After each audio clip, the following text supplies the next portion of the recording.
নমস্কার বন্ধুরা, আরবি স্পেশাল কিচেনে আমার সকল বন্ধুদেরকে জানাই স্বাগত আর অনেক ভালোবাসা। আর আমার চ্যানেলে এরকম নিত্য নতুন রেসিপির আপডেট পাওয়ার জন্য এক্ষুনি আরবি স্পেশাল কিচেন চ্যানেলটা সাবস্ক্রাইব করে রেখো আর বেল আইকনটা ক্লিক করে অল অপশনটাকে অ্যাক্টিভ করে রেখো। তাহলেই আমার চ্যানেলে শেয়ার করা এরকম নিত্য নতুন রেসিপির আপডেট সবার আগে তোমরা পেয়ে যাবে। আজকে তোমাদের সাথে শেয়ার করবো সাউথ ইন্ডিয়ার একটা স্পেশাল আমাদার আচার রেসিপি। এর আগের ভিডিওতে আমি তোমাদের সাথে শেয়ার করেছিলাম আমাদার চাটনি রেসিপি। আজকে শেয়ার করবো আমাদার আচার রেসিপি।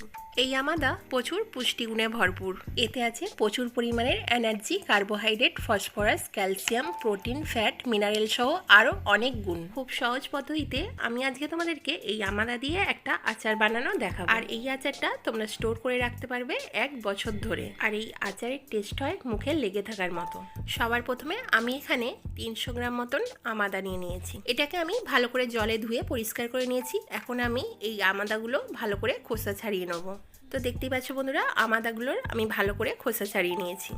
এখন আমি আমাদাগুলোকে ঝিরিঝিরি করে কেটে নেব।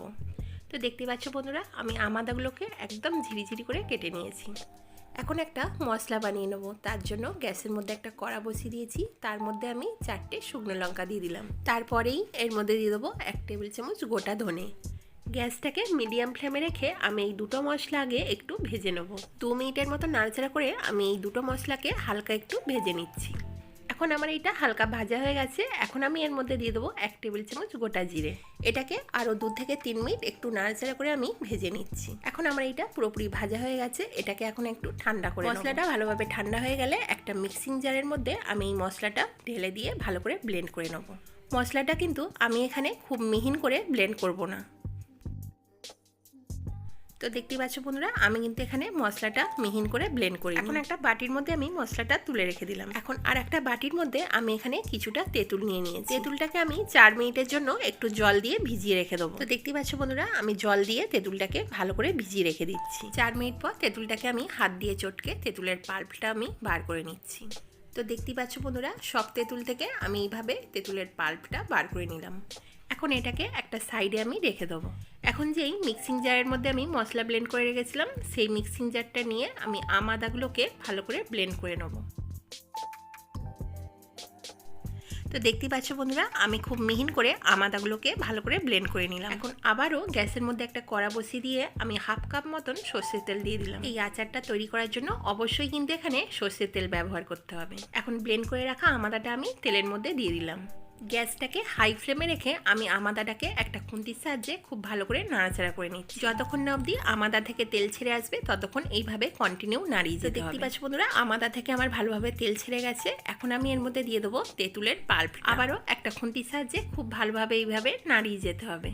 তেঁতুল দিয়ে দেওয়ার পর 3 মিনিটের মতন একটু এইভাবে নাড়িয়ে নিতে হবে, যাতে তেঁতুলের সাথে খুব ভালোভাবে আমাদাটা মিশে যায়। এর মধ্যে দিয়ে দিচ্ছি পরিমাণ মতো নুন আর 1/2 টেবিল চামচ গুঁড়ো লঙ্কা। সবার লাস্টে দিয়ে দিচ্ছি 1/2 টেবিল চামচ হলুদ গুঁড়ো। এখন আবারও কিছুক্ষণ খুব ভালোভাবে নাড়াচাড়া করে যেতে হবে, যাতে মশলাটা আমাদার সাথে খুব ভালোভাবে মিশে যায়।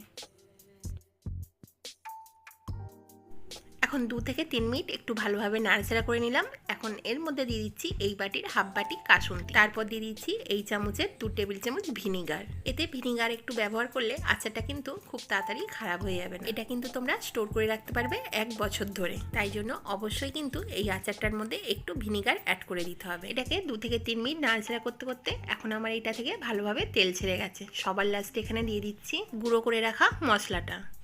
আবারও আমি কিছুক্ষণের জন্য এটাকে ভালো করে নাড়াচাড়া করে নিয়ে মশলাটা খুব ভালো করে মিশিয়ে নিচ্ছি।